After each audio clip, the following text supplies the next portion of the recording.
Good morning students, myself Professor Anil Kumar, and today we will be discussing the leftover topic of information gathering tools. So let's start. So in the last lecture we have talked about on-site observations and a review of literature. So today we will be discussing the next, that is interviews and questionnaires. सो हम interview से start करेंगे. तो interview में क्या है कि आपको पहला पॉइंट तो ये याद रखना है कि it is a face to face method of gathering information. ठीक है, कि आप फेस टू फेस मेथड है ये जिससे आप इन्फॉर्मेशन को जो है गैदर कर सकते हो. ठीक है, सो हर सिस्टम एनालिस्ट के पास ये इंटरव्यू स्किल जो है वो होना चाहिए, क्योंकि कहीं ना कहीं उसको जो है इंटरव्यू जो है वो थोड़े बहुत कंडक्ट करने ही पड़ते हैं. ठीक है, सो इंटरव्यूइंग स्किल्स का मतलब क्या है कि he should know what information is to be gathered, क्या इन्फॉर्मेशन गैदर करनी है, व्हाट क्वालिटी, उसकी क्वालिटी क्या होगी, और डेप्थ कितनी गहराई तक आप इन्फॉर्मेशन आपने जो है गैदर करनी है यूज़र से. तो मतलब क्या है कि यूज़र के पास जो इंटरव्यू स्किल्स है उसके मतलब क्या है कि उसको ये बताना चाहिए कि उसने इन्फॉर्मेशन क्या गैदर करनी है, क्वालिटी उसकी क्या रहेगी और उसकी डेप्थ कितनी रहेगी, मतलब कितनी गहराई तक उसने जाना है. उसके बाद आती हैं टाइप्स ऑफ इंटरव्यू, जो हमने पहले स्टडी की थी वे ये भी वही सेम ही होंगी. टाइप्स ऑफ इंटरव्यू में हमने जैसे पढ़ा था कि जनरल इंटरव्यू है, आपका क्लोज्ड एंडेड क्वेश्चंस हो सकते हैं, ओपन एंडेड हो सकते हैं. ठीक है, वो आपके टाइप्स ऑफ इंटरव्यू सेम ही आएंगे. ठीक है, वो आप देख लेना, पहले हमने स्टडी कर रखे हैं, वो सेम ही आएंगे यहाँ पे. उसके बाद हम देखते हैं गोल, ये इसमें नया है. गोल ऑफ इंटरव्यू क्या चीज़ है. ठीक है, तो आप क्या करते हो, आप इन्फॉर्मेशन ही गैदर करोगे. You try to information gathering, ये हमारा मेन टॉपिक का नाम भी है. तो आप इन्फॉर्मेशन गैदरिंग करोगे रिलेटेड टू किसके रिलेशन में, आप कंपनी की इन्फॉर्मेशन, मतलब जो भी आपका सिस्टम है ऑलरेडी है उस कंपनी के रिगार्डिंग आप इन्फॉर्मेशन जो है गैदर करोगे. उसमें कौन कौन से काम किए जाते हैं, कौन कौन से फंक्शंस जो है वो किए जाते हैं, कौन कौन सी एक्टिविटीज़ या उसमें कौन कौन से प्रोसेस को फॉलो किया जाता है, वो आप इन्फॉर्मेशन में गैदर करोगे. ठीक है, कुछ प्रॉब्लम्स को अनकवर करने की कोशिश करोगे. अगर कोई प्रॉब्लम्स हैं तो उनके बारे में आप उनसे पूछोगे कि यार अगर आपको कोई प्रॉब्लम तो नहीं है जिसको आप बताना चाहते हो. ठीक है, उसके बाद आप ओपिनियंस गैदर करोगे. ओपिनियंस मतलब वो इस प्रॉब्लम के बारे में क्या सोचते हैं, उसको हम बोलते हैं ओपिनियंस, या इसको व्यू पॉइंट भी बोल देते हैं कि उनका प्रॉब्लम को देखने का नज़रिया क्या है, इसे व्यू पॉइंट भी बोल दिया जाता है. ठीक है, उसके बाद आप वेरिफिकेशन भी कर लेते हो इसी में इंटरव्यू में. वेरिफिकेशन इन द सेंस आपने कोई ऑलरेडी इन्फॉर्मेशन गैदर कर रखी है तो इंटरव्यू में आप उनसे क्लियरली जो है पता कर लेते हो कि जो आपने अंडरस्टैंड किया है वो वही प्रॉब्लम है जो कुछ और है. ठीक है, तो ये आपके गोल्स आते हैं कि इंटरव्यू में आपके गोल क्या क्या हो सकते हैं. उसके बाद कुछ गाइडलाइंस हैं कि आप जब इंटरव्यू लेते हो तो आपने कौन कौन सी गाइडलाइंस को फॉलो करना होता है, मतलब आपने क्या क्या चीज़ों का ध्यान रखना होता है. सबसे पहले तो आपको अपनी टोन पे बहुत ध्यान रखना पड़ेगा. टोन का मतलब होता है आप बोलते किस ढंग से हो. ठीक है, तो जब आप इंटरव्यू ले रहे हो तो आपकी जो टोन है वो अथॉरिटेटिव नहीं होनी चाहिए. मतलब ऐसा नहीं है कि आप ज़ोर ज़बरदस्ती से उनसे इन्फॉर्मेशन निकलवा सकते हो. आपको अपनी टोन पे बहुत ध्यान देना पड़ेगा कि आप किस तरीके से उनसे क्वेश्चन पूछते हो ताकि वो आपको आंसर जो है वो अच्छे से दे सकें. ठीक है, उसके बाद इंटरव्यूई, जिसने इंटरव्यू देना है, ही और she should be aware of what questions या what information you are looking for, कि आप उनसे क्या इन्फॉर्मेशन लेना चाहते हो. ठीक है, उनको ये पता होना चाहिए और उनको ये भी पता होना चाहिए कि उन्हें ही क्यों चूज़ किया, why they are chosen, why they are selected, उनको ही आपने सेलेक्ट क्यों किया है इंटरव्यू के लिए. ठीक है, उसके बाद आपने उसकी नॉलेज तो जो है कैप्चर करनी ही करनी है. आपने यूज़र की नॉलेज तो कैप्चर करनी ही करनी है, साथ में उसके ओपिनियंस का भी ध्यान रखना है, मतलब उसके सुझाव भी आपने उनसे लेने हैं. ये नहीं है कि आप अपना सोल्यूशन ही उन पे थोपते रहो या आप अपना ज्ञान ही उन पे थोपते रहो. आपने उनसे भी उनके सलाह जो है वो लेनी है, ओपिनियन उनसे आपने गेन करना है. ठीक है, उसके बाद जितनी जल्दी आप उनका ट्रस्ट गेन कर लोगे उतनी वो आपको ज़्यादा इन्फॉर्मेशन जो है वो प्रोवाइड करेंगे. ठीक है, उसके बाद उनको प्राइवेसी के बारे में बता देना है. प्राइवेसी का मतलब क्या है कि जो भी आप डेटा उनसे कलेक्ट कर रहे हो, जो भी इन्फॉर्मेशन आप कलेक्ट कर रहे हो, उनको पता होना चाहिए कि ये जो इन्फॉर्मेशन आपने कलेक्ट किया है ये आप किस किस के आगे डिस्क्लोज़ करोगे. ठीक है, किसको पब्लिश करोगे, मतलब ये इन्फॉर्मेशन आपने उनसे कोई इन्फॉर्मेशन निकलवा ली प्रोसेस की, फंक्शन की या ऑर्गेनाइजेशन की, अब वो इन्फॉर्मेशन आप फर्दर किसके साथ शेयर करोगे, ये उनको पहले ही पता होना चाहिए। ठीक है, उसके बाद डूज़ एंड डोंट्स होते हैं कि आपने जो इंटरव्यू में क्या क्या चीज़ें जो नहीं करनी, डूज़ एंड डोंट्स, क्या करना है और क्या नहीं करना, तो इसके काफ़ी पॉइंट्स होते हैं। तो ये आप कुछ जो है आपको आसान लगते हैं वो आप देख सकते हो, जैसे कि आपने कुछ भी अज्यूम नहीं करना होता कभी भी। आप पहले अज्यूम करके बैठ जाओगे ये आंसर आएगा, ये बंदा अच्छा है, ये हमें आज ज़्यादा इन्फॉर्मेशन देगा, ये कम देगा, ऐसा आप कुछ नहीं करोगे। आपने both closed end open ended question, दोनों एक ही इंटरव्यू में दोनों तरह के क्वेश्चंस नहीं पूछने, या तो आप ओपन एंडेड क्वेश्चंस पूछो या आप क्लोज्ड एंडेड क्वेश्चंस पूछो। ठीक है, उसके बाद आपने सुनना ज़्यादा, ये हमने पहले भी स्टडी किया था कि आपको सुनना ज़्यादा है। ठीक है, आप जितना सुनोगे उतना आपको इन्फॉर्मेशन जो है वो ज़्यादा आपको प्रोवाइड कर देंगे। उसके बाद टेक नोट्स, कि आपने जो भी उनसे इन्फॉर्मेशन गैदर की है उसके आप नोट्स साथ साथ ही बनाते जाओ। ठीक है, उसके बाद आप उनका वही विश्वास जीत लोगे, जितनी जल्दी तो उतना जल्दी वो आपको जो है इन्फॉर्मेशन जो प्रोवाइड कर देंगे और अच्छी इन्फॉर्मेशन आपको देंगे। ठीक है, आपने पॉजिटिव अप्रोच के साथ जो है इंटरव्यू कंडक्ट करना है। ठीक है, आपने कंट्रोल रखना है पूरे इंटरव्यू के ऊपर कि आपका जो सब्जेक्ट है जिसके रिलेटेड आप इन्फॉर्मेशन लेना चाहते हो, आप उसी के रिगार्डिंग जो है वो बातचीत करो। आपका ये ना हो कि इंटरव्यू के टाइम आपका टॉपिक कोई और शुरू हो जाए। ठीक है, तो इस तरह आपने पोलाइटली बोलना है, आपने उनका धन्यवाद करना है। तो इस तरह की कुछ चीज़ें हैं ये जो आपने करनी होती हैं। ठीक है, तो इसे हम बोलते हैं डूज़ एंड डोंट्स। उसके बाद जो अगला आता है कि आपने इंटरव्यू किस किस का लेना होता है, हु टू इंटरव्यू। हमें ये भी सिलेक्ट करना पड़ता है कि हमने इंटरव्यू लेना है किस किस का है, किस किस लेवल पे लेना है, किस किस बंदे का लेना है। ठीक है, तो नॉर्मली तो ये जो आपकी एनालिसिस टीम होती है वो उसको फ्री कर दिया जाता है, उसके हक में ही होता है कि उसने किसका इंटरव्यू लेना है, जिससे उसको लगता है कि मुझे इन्फॉर्मेशन ज़्यादा मिल सकती है, आप उस बंदे से इन्फॉर्मेशन जो है वो ले सकते हो। ठीक है, तो यहाँ फिर क्या होता है कि आपको एक जो है लीडर दे दिया जाता है उनमें से, जो जिन लोगों का आपने इंटरव्यू, जिस ऑर्गेनाइजेशन में आप काम कर रहे हो तो उसमें से आपको एक बंदा लीडर दे दिया जाता है। तो वो आपको इंट्रोड्यूस कराता रहता है कि ये बंदे से आप इंटरव्यू ले लो, ये आपको इन्फॉर्मेशन दे देगा। तो इस तरह भी आप कर सकते हो। ठीक है, मतलब दो तरीके हैं, या तो आप खुद चूज़ कर लो या आपको एक लीडर दे दिया जाता है, तो वो लीडर आपको सजेस्ट कर देगा कि आप इन बंदों से इंटरव्यू ले लो, तो ये आपको इन्फॉर्मेशन जो है ज़्यादा बढ़िया जो आपको प्रोवाइड कर देंगे। अब जो नॉर्मली हम किन किन का जो लेते हैं इंटरव्यू है, वो है मोस्ट सीनियर इंजीनियर आप कह सकते हो या मैनेजर कह सकते हो, कि जो वहाँ पे सबसे सीनियर मैनेजर होगा उस साइट पे आप उसका इंटरव्यू हमेशा लेते हो।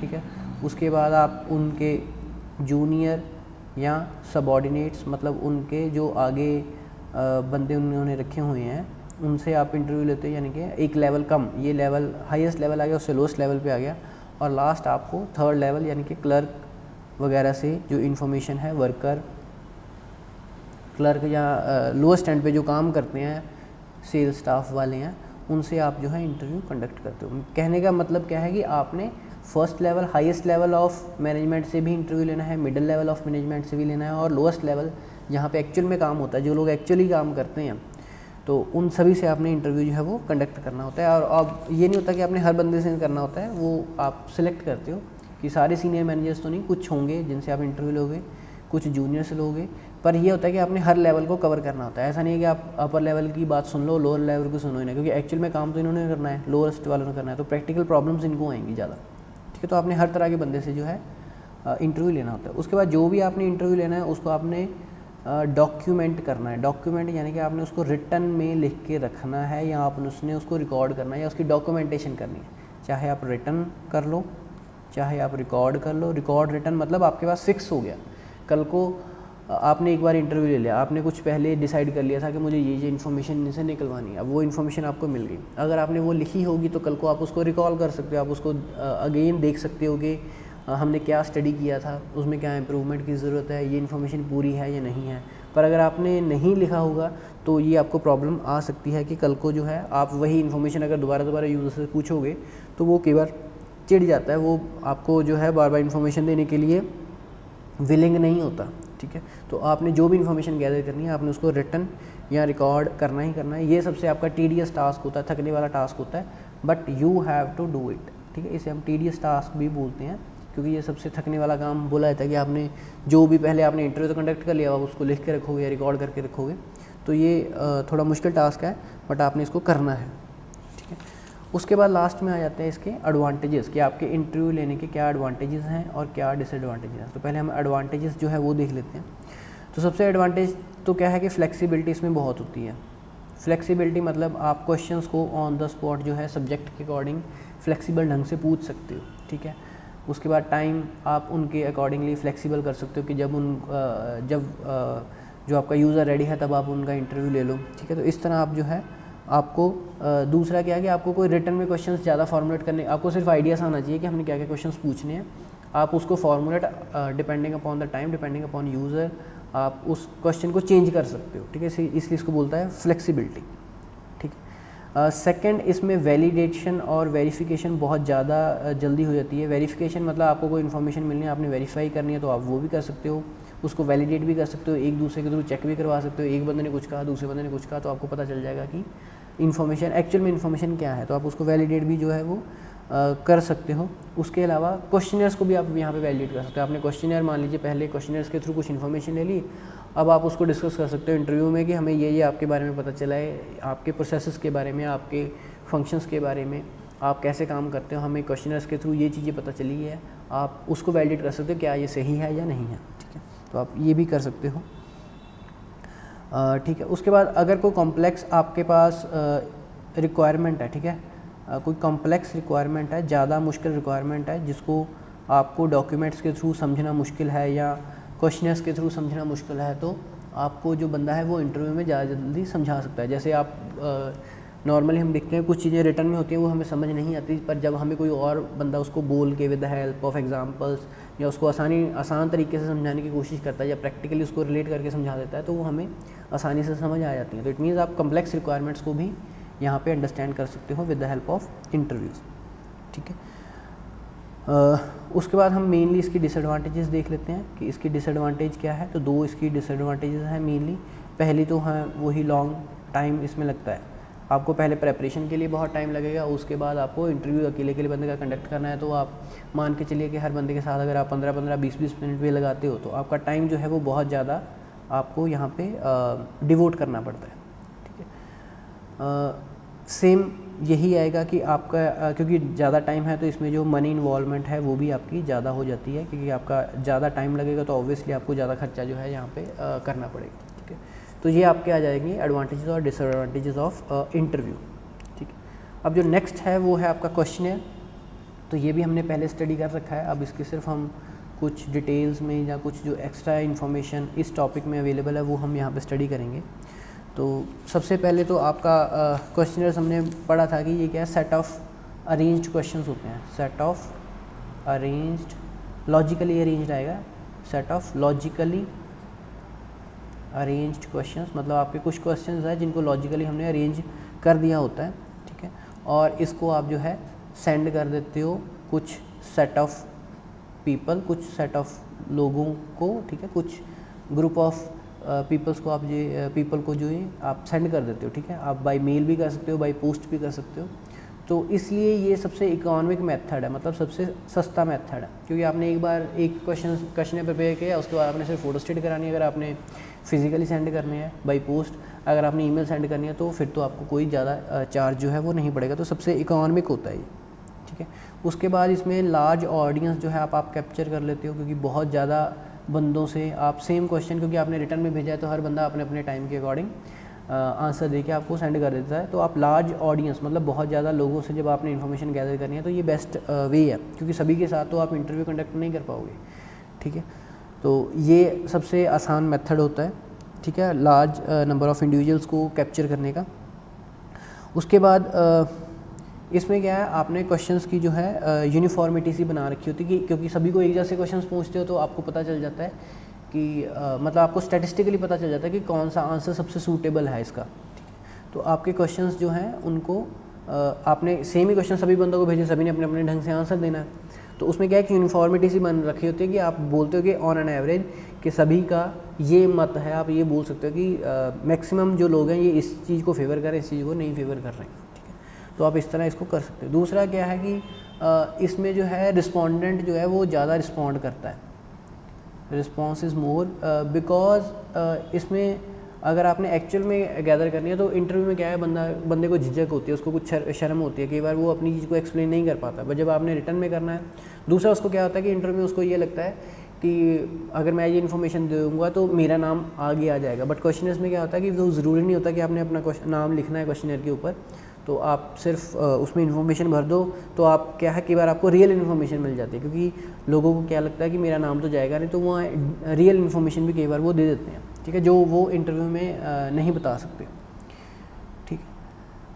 तो इसमें क्या है, आपको मोर एक्यूरेट डाटा जो है वो भी मिल जाता है, रिस्पॉन्स तो ज़्यादा मिलता है, आपको एक्यूरेट डाटा भी जो है वो ज़्यादा मिल जाता है, ठीक है। उसके बाद हमने क्वेश्चंस की टाइप पढ़ी थी, वो वही दो आएंगी, स्ट्रक्चर्ड और अनस्ट्रक्चर्ड, ठीक है। यहाँ आप बोल सकते हो क्लोज्ड एंडेड और ओपन एंडेड, तो क्लोज्ड एंडेड में आपके जो क्वेश्चन हैं वो फिक्स होंगे, ये क्वेश्चनर और इंटरव्यू दोनों में ही रहेगा, ठीक है। क्वेश्चंस की टाइप तो वही रहती है, क्योंकि इंटरव्यू में क्वेश्चन ही पूछ रहे हो, क्वेश्चनर में भी क्वेश्चन ही पूछ रहे हो, बस इंटरव्यू में आप वर्बल पूछ रहे हो और क्वेश्चनर में आप रिटर्न पूछ रहे हो, तो इसलिए कभी कन्फ्यूज़ नहीं होना कि हम क्लोज्ड एंडेड और जो ओपन एंडेड है वो बार बार वर्ड यूज़ करते रहते हैं, तो ये आपको यहाँ पे भी आएगा। वैसे यहाँ पे जो वर्ड यूज़ कर रखा है आपकी बुकिश लैंग्वेज में, वो हमारा दो वर्ड है, अनस्ट्रक्चर्ड,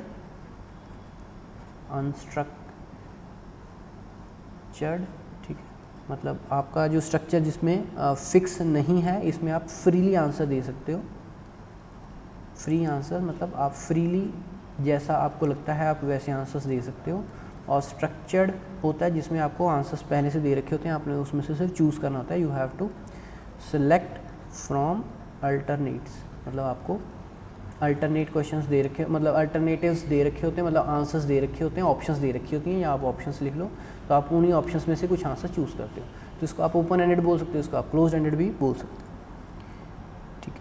तो अब इन क्वेश्चनर्स में आप नॉर्मली जो है ये अनस्ट्रक्चर्ड को कम हम फॉलो करते हैं, हम ज़्यादा फॉलो करते हैं स्ट्रक्चर्ड वाले को, ठीक है। तो जब स्ट्रक्चर्ड वाले को फॉलो करते हैं तो इसमें कुछ क्वेश्चंस की टाइप होती हैं, कौन कौन सी टाइप्स होती हैं, पहले तो आपका फिल इन द ब्लैंक्स हो सकते हैं, कि आप फिल इन द ब्लैंक्स खाली स्थान भरो जिसे हम बोलते हैं, तो वो आप उस तरह के क्वेश्चंस पूछ सकते हो। ये हमने पहले भी स्टडी किया था, डाइकोटॉमस यानी कि येस नो टाइप के आंसर जो है वो आप जो है पूछ सकते हो। उसके बाद रैंकिंग स्केल्स के आप रैंकिंग दे सकते हो कि आप 1 से 5 तक ऐसे रैंक दे दो, कि जिसको फर्स्ट रैंक दे दिया, जिसको 5th रैंक दे दिया। यहाँ आप multiple MCQ multiple choice question भी पूछ सकते हो, मल्टीपल ऑप्शंस दे दो, उसमें से कोई एक उन्होंने चूज़ करनी होती है, ठीक है। यहाँ फिर आप एक ले सकते हो रेटिंग स्केल, ठीक है। रेटिंग स्केल और रैंकिंग ऑलमोस्ट सेम ही तरह का होता है, ठीक है, तो ये आप यूज़ कर सकते हो। उसके बाद आता है प्रोसीजर, कि आपने जो है क्वेश्चनर को बनाना कैसे है, तो इसका भी नॉर्मल सा एक प्रोसेस है। सबसे पहले तो आपको पता होना चाहिए कि आपने कौन सा डेटा कलेक्ट करना है, या कौन सी इन्फॉर्मेशन जो है आपने कलेक्ट करनी है, आपको ये पता होना चाहिए। पहले आपने ये डिसाइड कर लिया, on the basis of this आप ये डिसाइड करोगे टाइप ऑफ क्वेश्चनर क्या होगा, क्लोज्ड एंडेड या ओपन एंडेड, कौन सा क्वेश्चनर का आपने टाइप हो गया। टाइप सेलेक्ट होने के बाद आप क्या करोगे, आउटलाइन बना लोगे टॉपिक्स की, डिपेंडिंग अपॉन जो डाटा आपने कलेक्ट करना है, ठीक है, और उसको आउटलाइन बना के उसके आप क्वेश्चंस जो है वो लिख दोगे। उसके बाद क्वेश्चंस लिखने के बाद आप क्या करोगे, इसको टेक्निकली चेक करवा के आप दोबारा इसको एडिट कर दोगे, ठीक है। टेक्निकली आपने चेक करवा देने क्वेश्चन, उसके बाद आप उसको दोबारा एडिट कर दोगे, ठीक है। जब एडिट होने के बाद आपका जब फाइनल हो गया तो आप इसको क्या करोगे, प्री टेस्ट, मतलब प्री टेस्ट आप क्वेश्चनर किसी एक बंदे को टेस्ट करवा के देख लोगे कि उसको सारे क्वेश्चन समझ भी आ रहे हैं, उसको ये भी पता लग रहा है कि अटैम्प्ट कैसे करना है या नहीं करना है। इन केस कोई प्रॉब्लम आती है तो आपने लास्ट में फाइनल एडिटिंग करनी होती है, ठीक है। तो इस तरह आप जो क्वेश्चनर्स जो हैं वो करवाते हो आप। क्वेश्चनर्स बनाने का जो प्रोसीजर है वो ये वाला है, ठीक है। उसके बाद आपने क्वेश्चनर का कंटेंट जो है वो हमेशा चेक कर लेना है, क्वेश्चनर की जो वर्डिंग है वो मतलब उनको समझ आ रहा है, उनके एक्सपीरियंस के अकॉर्डिंग उन बंदों को समझ आएगा, ऐसा ना हो कि आप बहुत ज़्यादा टेक्निकल क्वेश्चन पूछ लो।